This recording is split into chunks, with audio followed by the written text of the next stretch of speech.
9 лет назад впервые республика отметила 1 ноября как День тувинского языка. В преддверии праздника в правительстве Тувы прошло заседание по обсуждению стратегии родного языка. Региональные власти прикладывают максимум усилий для его сохранности. Языковая политика и языковое планирование в республике должны быть включены в большинство региональных программ в сфере образования, культуры, науки, информации и поддержки гражданских инициатив. Мы должны четко осознавать, что будущее тувинского языка во многом зависит от нашей коллективной воли, убежденности и настойчивости. Чтобы добиться этой цели, и была разработана в прошлом году стратегия тувинского языка, после чего ведомства получили определенные поручения. Это коснулось в первую очередь регионального Минобра, которому была поставлена задача по расширению программы изучения родного языка во всех образовательных учреждениях.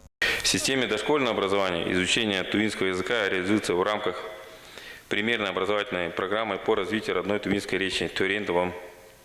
Программу изучает около 20 тысяч человек, или 80% от общего числа воспитанников тувинской национальности. В школьном образовании родной язык как самостоятельный предмет изучают более 45 тысяч человек.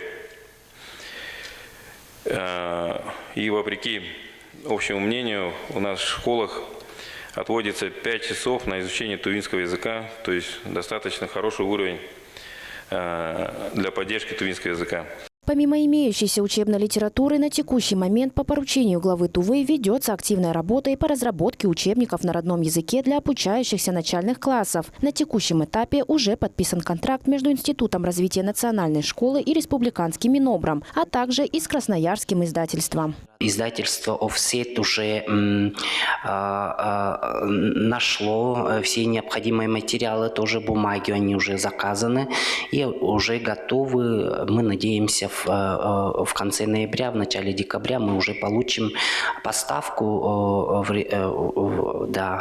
Министерство образования и более 38 тысяч учебников. Это вот общий тираж. Они будут переданы согласно тем спискам, собранным по образовательным организациям, и мы надеемся, что они будут лежать уже на партах в конце года.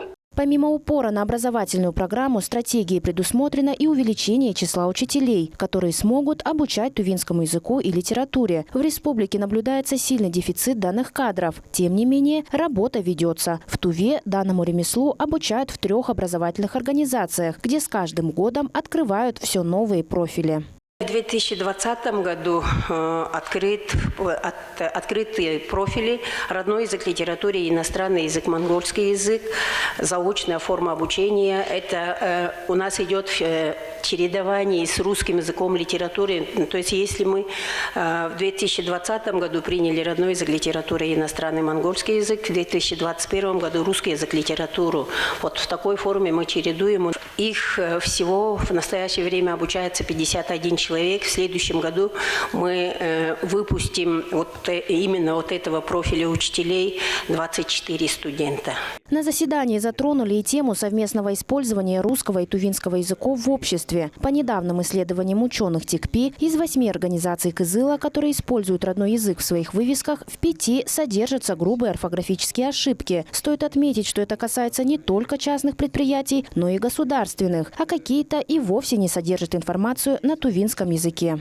Если на название частных заведений действие закона не распространяется, то порядок оформления текстов с наименованием государственных органов и учреждений законом регламентируется. Чаще всего они действительно дублируются на 2 государственных языках, как прописано в законе. Однако не все государственные учреждения имеют наименование на тувинском языке. Допустим, вот есть 2 примера по улице Кочетова и Уина Курседы. Это Национальная библиотека и Республиканская больница номер 1. У них только название на русском языке.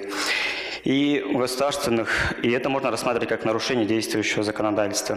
Большое внимание уделяется и цифровизации. Помимо уже внедрения родного языка в Яндекс.Переводчик и создания тувинской клавиатуры, в следующем году для населения будет доступна и умная колонка, которая по аналогу Яндекс.Алисы будет вести диалог на родном языке и озвучивать тувинские аудиокниги и песни. Арлана Байду, Буян Монгуш, Ангар Кужукет, телеканал Тува 24.